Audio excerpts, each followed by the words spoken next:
네, 할렐루야. 네, 오늘은 참 목자상이라는 제목으로 철로 역정 강의 10번째 강의를 하겠습니다.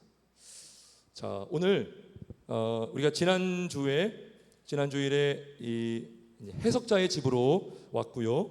해석자를 만났습니다. 오늘 67페이지 할 겁니다. 67페이지. 여러분, 해석자가 누구라고 했죠? 해석자? 성령님, 그죠? 성령님의 밝혀주신 은혜가 없다면 아무리 우리에게 말씀을 줘도 깨달을 수가 없습니다. 그죠? 이 해석자는요, 밝혀주는 일을 해주고 해석해줘서 진리가 무엇인지를 밝히 드러나게 해주는, 그죠? 드러내주는 역할을 이 해석자가 한다고 지난주에 말씀을 나눴어요. 그래서 67쪽 맨 위에 보면 그 해석자가 하인에게 명령을 하기를 이렇게 명령합니다. 촛불을 켜라고 명령하면서 크리스천더러 따라오라고 말했다. 그래서 어떤 비밀스러운 방에 이릅니다. 자, 그리고 그는 하인에게 문을 열라고 말합니다. 그러니까 이 방이 깜깜해요. 지금 불이 없는데 촛불을 켜지 않으면 그 내부를 볼 수 없는 상황입니다. 불을 켰더니 초상화가 보이는 것입니다. 자, 보겠어요. 자, 먼저 말씀드리면 이 초상화에 그려진 사람은 누굴 말할까요? 여러분, 책 읽어오신 분 계세요? 누구죠? 이 초상화에 그려진 인물이 누굴까요? 자, 이 초상화에 나오는 인물은 바로 참 목자상을 보여줍니다. 오늘날로 말하면 목사, 목회자, 그죠? 영혼들을 양육하고 복음을 전하는 이제 목회자, 목양하고 교회를 섬기는 목사를 말하거든요. 이게 의미가 있어요. 여러분, 7개 방이 있거든요. 해석자의 집에는 7개의 방이 있는데 가장 먼저 들린 방에 이 참 목자상을 보여주는 초상화를 보여주고 있다는 것이죠. 그 정도로 성도가 참된 목자를 만나는 게 중요하다? 안 중요하다? 중요하다는 거예요. 중요하다. 가장 되게 중요한 것입니다. 자, 여기 보면 61쪽 밑에서 5번째 줄 위에 보면 이렇게 말해요. 제가 이 그림을 맨 먼저 당신에게 보여드린 이유는 이 초상화의 주인공만이 당신이 가고자 하는 곳의 주인인 하나님이 허락한 유일한 인도자이기 때문입니다. 그는 당신이 도중에서 만날 모든 환난 가운데서 당신을 인도하실 것입니다. 그러니 제가 당신께 보여드린 것을 주의 깊게 보시고 잘 기억해 두셔야 합니다. 잘 기억해야 됩니다. 그래서 7가지의 이 참 목자의 그 특징 7가지를 먼저 말씀드리겠습니다. 자, 책 보면요, 위에서 3번째 줄 보면, 자, 문이 열린 순간 크리처는 아주 점잖게 보이는 초상화가 벽 위에 걸려 있는 것을 보았다 그래요. 여러분, 어떻게 보이는 사람이라고요? 어떻게요? 점잖하게. 근데요, 이것은요, 사실 점잖하다는 표현보다는 신중하게 보이는, 이렇게 봐요. 신중하다. 여러분, 이 점잖다는 게요, 이렇게 앞에 잠깐 보세요. 이렇게 목사님들 하면 딱 떠오르는 게 이렇게 막 나이 많으시고 이렇게 엄숙하고 근엄하고 막 이러고, 예, 제가 예전 부교육자 할 때요, 목회자 세미나 하는 게 있었어요. 근데 그 세미나를 갔는데 그 교회에서 이렇게 여는 세미나였는데 그 성도님들 가정에서 5일 동안 이렇게 묵었던 적이 있습니다. 예. 근데요, 제가 한 5년 전인가 그러거든요. 근데 저랑 같이 온 분들도 다 목사님들인데 다 30대, 40대 이랬어요. 다 놀라는 거예요. 목사님들 오면 좀 연세가 있고 50대, 60대 이럴 줄 알았는데 젊은 분이 오니까 좀 되게 놀랬던 적이 있습니다. 예. 근데 사실 주변에 젊은 목사님들 많잖아요. 그죠? 그러니까 여기서 말하는 점잖은 것은 뭐냐면 근엄한 척, 거룩한 척, 이게 아니라 목사의 첫 번째는 신중한 사람이다라는 거. 신중하다. 가볍지 않다. 그죠? 어떻게 신중하죠?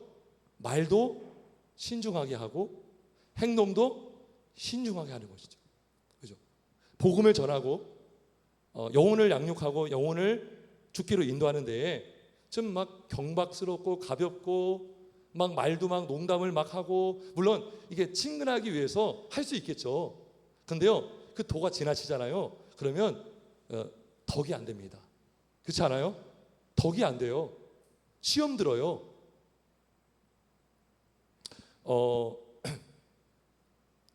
자, 여기 볼게요. 13절. 죄송합니다. 13절 말고 12절. 디모데전서 4장 12절.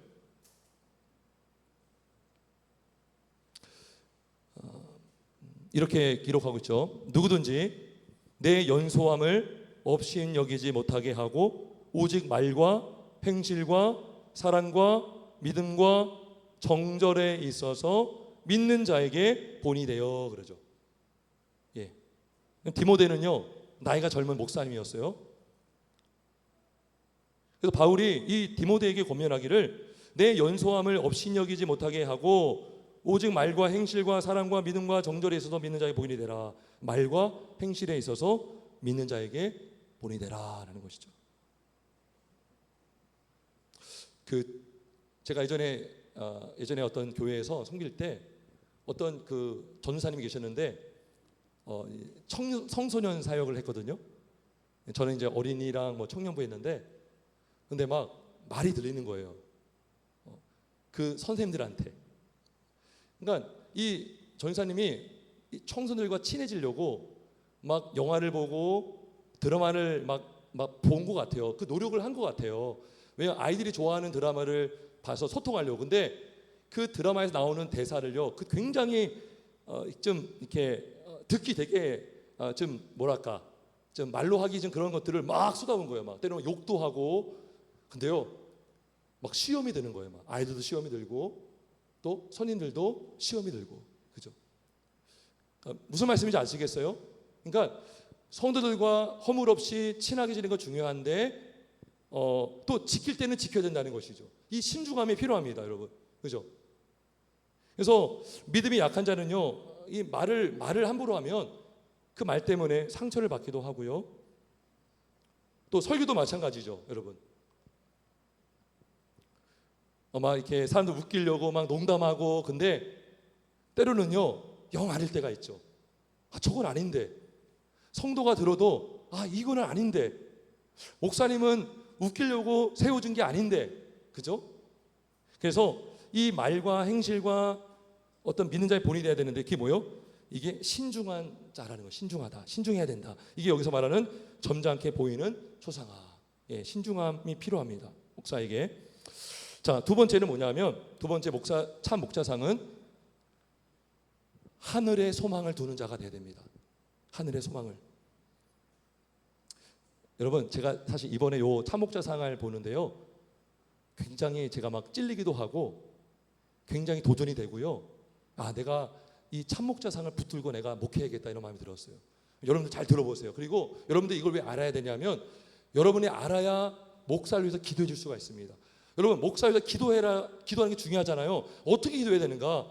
단순히 성령 충만 뭐 중요하죠. 근데 오늘 말씀을 쫙 보면요, 목사님이 어떻게 해야지 목사가 바르게 목회하고 바르게 목양하고 교회가 바르게 설 수 있는지를 알 수 있거든요. 한번 잘 보시기 바랍니다. 두 번째는요, 하늘의 소망을 둬야 돼요, 목사는. 자, 보세요. 여기 보면, 자, 그 사람의 두 눈이 어디를 향하고 있어요? 초상화에서 그 사람이 어디를 향하고 있죠? 하늘을 향하고 있어요. 하늘을 향하고 있어요. 두 눈은 하늘을 향해 올려다보고 있다는 거죠. 여러분, 주의 종은요, 목사는 어디에 소망을 둬야 됩니까? 하늘의 소망을 둬야 되는 거예요. 하늘의 소망. 하늘의 소망. 여러분, 땅에 매이고 땅에 집착하면요, 어떻게 목회를 할 수가 있을까요? 어떻게 하늘의 말씀을 전할 수가 있을까요? 목사는 땅에 붙들려 있어요. 땅의 정육에 붙들려 있어요. 근데 그러면 목사는 하늘의 소리를 전하는 자거든요. 근데 땅만 보는 자가 어떻게 하늘의 음성을 전할 수가 있겠습니까? 하늘을 두고 소망을 두는 자. 그래서 오늘 10절에 보면요, 보세요. 4장 10절에 보니까 자, 이를 위하여 우리가 수고하고 힘쓰는 것은 우리 소망을 살아계시 하나님께 두미니 곧 모든 사람 특히 믿는 자들의 구주시라. 그러니까 이 하나님께 소망을 둔다는 게 뭐예요? 하늘에 계신 하나님께 소망을 둔다는 것입니다. 여러분, 하늘에 소망을 둬야죠. 때로는 힘든 일이 있어도요, 하늘을 바라보며 위로를 받고요. 이 땅의 모든 정욕, 여러분, 육신의 정욕, 암흑의 정욕, 이생의 자랑, 이런 게 뭐예요? 다 땅에서 난 지혜다 그러죠. 땅의 것이다 그러죠. 요한일서에 보면 여기에 붙들리면 목사는요 망가집니다. 미혹당합니다. 그죠? 목회 집중 못합니다. 다른 데 마음이 뺏깁니다. 그래서 하늘에 소망을 두는 자인데, 여기 디모데에게도 지금 바울이 권면하기를 살아계신 우리의 소망은 살아계신 하나님께 둔다라고 말씀하고 있어요. 믿는 자들의 구주시라. 골로새서 3장 2절에도 이런 말씀이 있습니다. 위의 것을 생각하고 땅의 것을 생각하지 말라 그래요. 그래서 물질, 명예, 어떤 성적인 것, 뭐 이런 것들. 근데 만약에 문제가 생겼어요. 하늘의 소망을 두지 않으면 어떻게 방법을 해결할까요? 육신의 방법으로 해결하려고 합니다. 그죠? 사람을 만나고 사람에게 도움을 요청하고, 물론 필요할 수 있어요. 근데요, 먼저 목사는 문제가 발생하면 모세가 어떻게 했죠? 광야에서 이스라엘 백성들을 인도할 때에 막 그 60만 명 되는 사람들 안에는요 잡류가 있었어요. 섞여 있었어요. 이방인들도 섞여 있었고요. 그러니까 자꾸 모세를 자꾸 이렇게 막 모세의 권위를 자꾸 깎아내리고, 당신만 지도자냐? 우리도 지도자가 될 수 있다. 그래서 이제 아론의 쌍난지팡이 사건도 있잖아요. 그래서 미리암에게 막 그 나병이 생기고. 근데 그때마다 모세가 뭐 했어요? 엎드렸어요. 민수기를 보면요, 엎드렸더라. 목사가요 하늘의 소망 안 두잖아요. 자꾸 인간적인 방법으로 해결하려고 하죠. 그럼 더 꼬입니다. 더 꼬여요. 하나님께 맡기잖아요. 하나님이 해결해 줄 줄 믿습니다. 예. 그래서 목사는 하늘의 소망을 두는 자다. 기도하는 자다. 주님만 바라보는 자다. 세 번째, 목사는 성경을 붙드는 자입니다. 성경을 붙드는 자예요. 자, 여기 자, 두 눈은 하늘을 향해 올려다보고 있었고 손에 뭘 쥐고 있어요? 아주 훌륭한 책을 손에 쥐고 있었으며, 이 훌륭한 책이 뭐예요? 물어보나 마나죠. 가장 훌륭한 책이 뭐예요? 성경이죠. 성경. 오직 성경을 붙드는 자죠. 물어보나 맙니다. 성경대로 목회하고 성경의 뜻대로 살려고 하고 오직 성경을 전하려고 하는 자가 바로 목회자다. 그게 바로 주의 종이죠. 성경을 붙드는 자. 자, 오늘 디모데전서 4장 13절 볼게요. 자, 바울이 디모데에게 이렇게 고면합니다. 내가 이를 때까지 읽는 것과 권하는 것과 가르치는 것에 전념하라. 이 모든 일에 전심전력하라 그러죠. 읽는 것, 이거는 목사만 읽는 것이 아니라 성도로 하여금 읽게 하는 것도 포함됩니다. 말씀으로 권면하고 말씀으로 가르치는 것에 전념하라. 이번에 십자가 캠프 이제 갔다 왔죠. 그 목사님 그 교회, 좋은박 교회라고 하는 교회인데요. 제가 예전에도요 그분이 하는 어떤 집회를 참석한 적이 있었어요. 근데요 그분이요 밑둥까지 잘렸던 인생이에요. 그리고 목회도 다 내놓으려고 했고, 근데 순간순간마다 하나님의 인도하심이 있었는데 이분이 붙잡은 게 말씀이거든요. 말씀. 여러분, 말씀 당연하지. 아니 목사가 말씀 붙잡아야지, 성도가 말씀 붙잡아야지. 근데요 말하는 것과요 진짜 행하는 건 다른 거예요. 교회에서요, 기독교에서 말씀입니다 하는데 여러분 진짜 여러분 얼마나 말씀을 중요하게 여깁니까? 여러분 진짜 말씀 앞에서 자복하는 일 있었습니까? 무릎 꿇은 적 있으세요? 진짜 말씀을 볼 때에 이 말씀 하나님 알려주세요. 주님 만나길 원합니다. 이 말씀 안에 드러나는 예수님을 보기 원합니다. 이 마음으로 보고 있습니까? 그러니까 이 목사님이요 고린도 말씀했지만 이 말씀이 예수님을 알게 된 거예요. 말씀이 육신이 되어 우리 가운데 거하심에 그의 영광을 보니 독생자의 아버지의 영광이요, 아버지의 독생자의 영광이요, 은혜와 진리가 충만하더라. 그죠? 그래서 우리가 오직 예수 하는데 말씀을 중요하게 여기지 않았어요. 이 모습에 거의 깨진 거예요. 그래서 온 성도가요 매일 말씀 묵상을 해요. 매일 묵상하더라고요. 이 성경을 붙드는 자, 그죠? 성경. 그래서 말씀을 먹이려고 해야 되죠. 저도 이제 말씀을 준비하다 보면요, 중간쯤 어느 정도 딱 되면 다시 한번 돌아봐요. 내가 여기서 뭘 전하려고 하는 거지? 여기서 예수님이 드러나고 있는가? 하나님을 높이고 있는가? 아니면 내 지식 자랑하려고 하는 건가? 오직 우리가 성경을 보고 성경을 전하는 이유는 예수님을 높이는 거거든요. 그죠? 예수님. 여러분 오늘날 막 이렇게 교회에서 한때 그런 문제가 많았잖아요.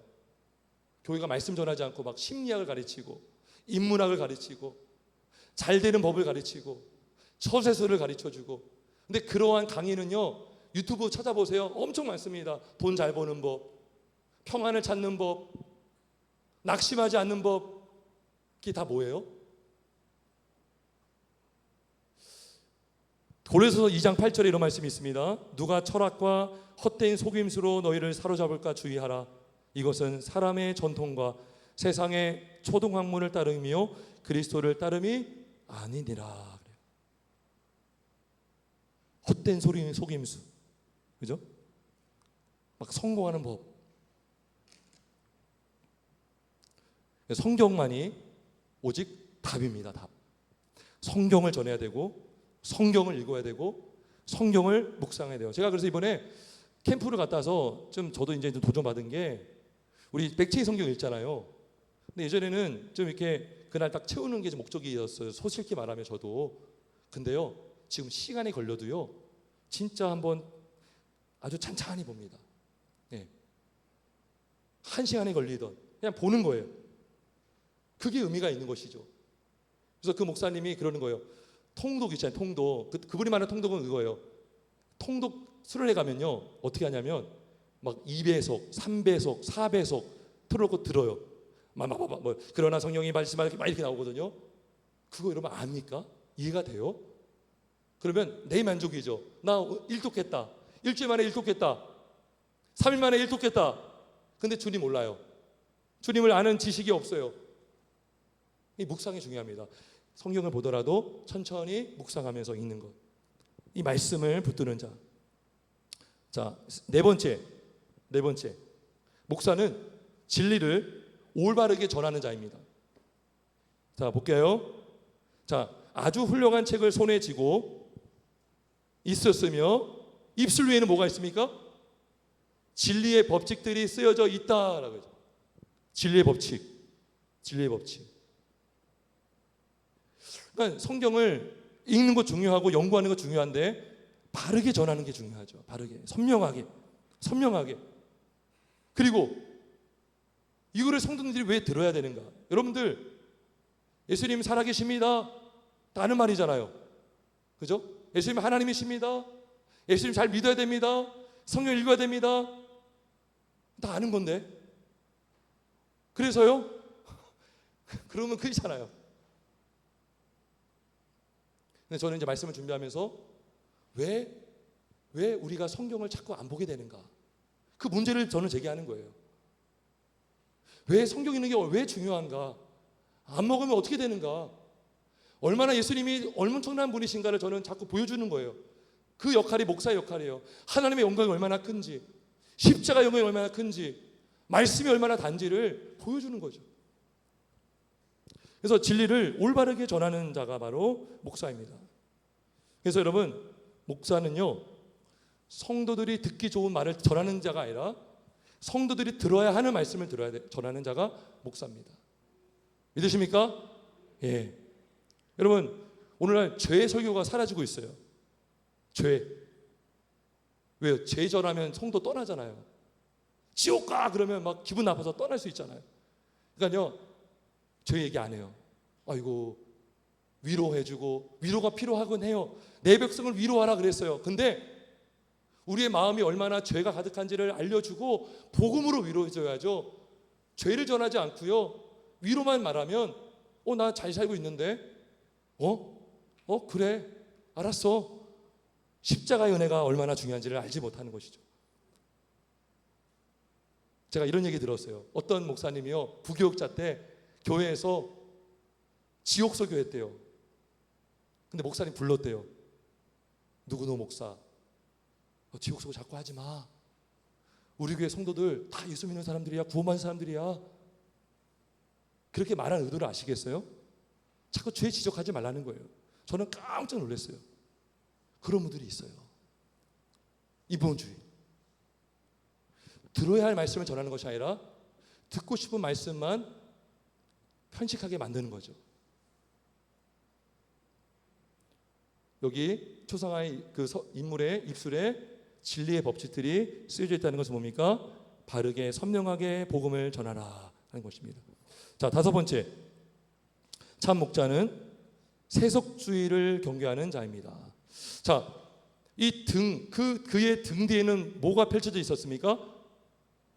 온 세계가 펼쳐져 있었다라고 해요. 자, 여기에 대한 해석이요, 밑에 있어요. 책 보면 67페이지 중간쯤에 보면, 자, 그의 배경에는 찾으셨어요? 그의 배경에는 전 세계가 그려져 있으며 머리 위에 황금 면류관을 쓰고 있다 그래요. 이는 주님께 바치는 봉사를 사랑하기 때문에 세상에 속한 헛된 것들을 경시하고 무시해 버리고자 애쓰는 사람이에요. 그러니까 목사는 뭐냐면 세상에 속한 헛된 것을 경시하고 무시해 버리는 사람이어야 합니다. 이거는요, 금욕주의자가 되라는 것이 아니에요. 세상에 속한 가치관, 세상의 방법, 세상의 정욕, 영예, 어떤 부귀영화, 이런 것만 목적으로 하면 안 된다는 것이죠. 그리고 이 세상이 등 뒤에 있다는 건 뭐예요? 세상을 향해서 복음을 외쳐라 하는 거예요. 세례 요한이 광야에서 외치는 자의 소리였죠. 그죠? 이 세상 사람들을 향해서 회개의 복음을 선포하라는 것이죠.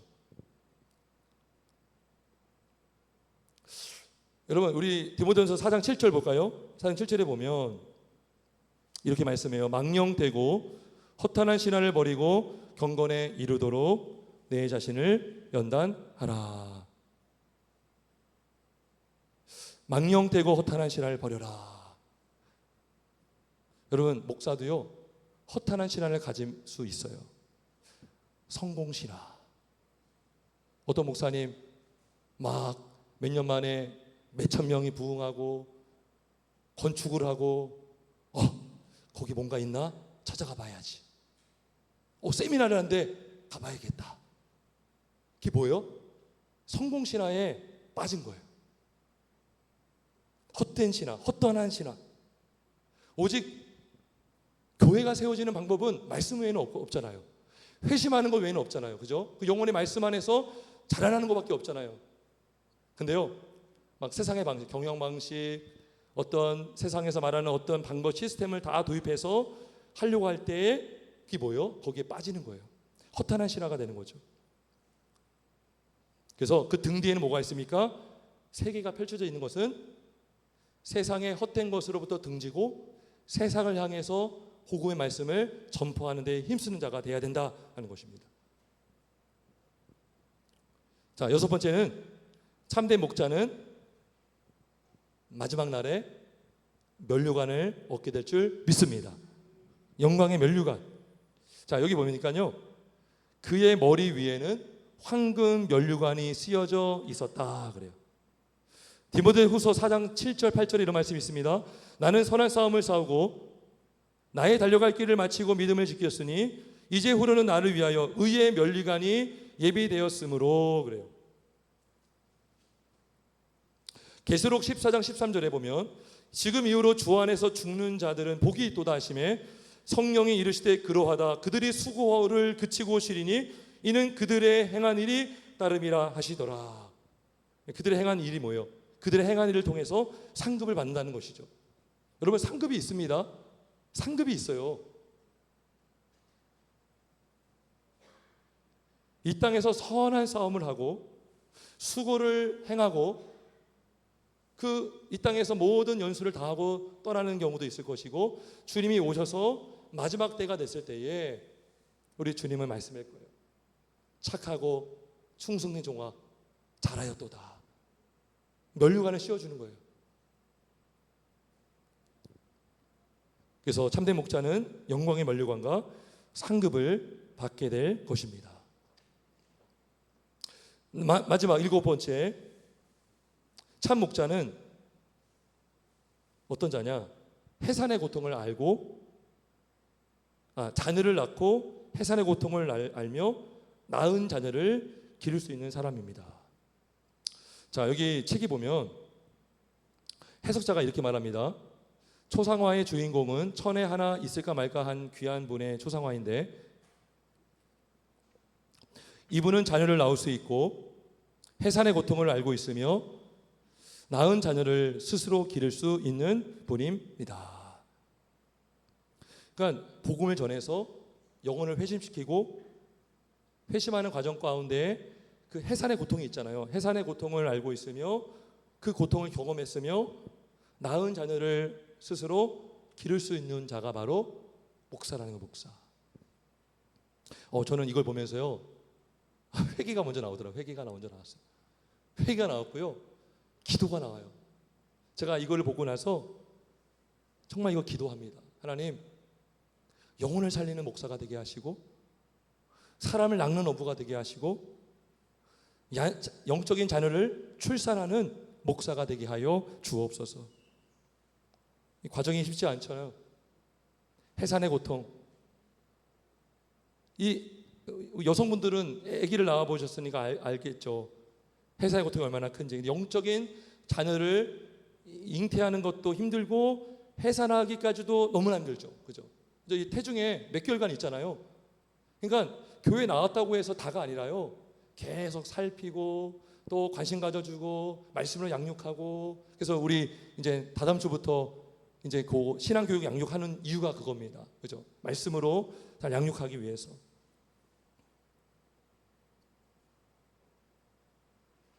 그래서 저도 막 기도하고 있어요. 하나님, 이러한 목사가 되게 달라고. 그죠? 아까 이렇게 그 오전에 딱 끝나고요, 앞에 어떤 분이 딱 서 있는 거예요. 근데 그분이 전에 우리 근처에 사시는 분이거든요. 근데 전도했던 분인데 마음이 많이 열려 있더라고요. 그래서 본인이 힘든 것을 저한테 말씀해 주는 거예요. 기도해 줬어요. 뜨겁게 기도해 줬어요.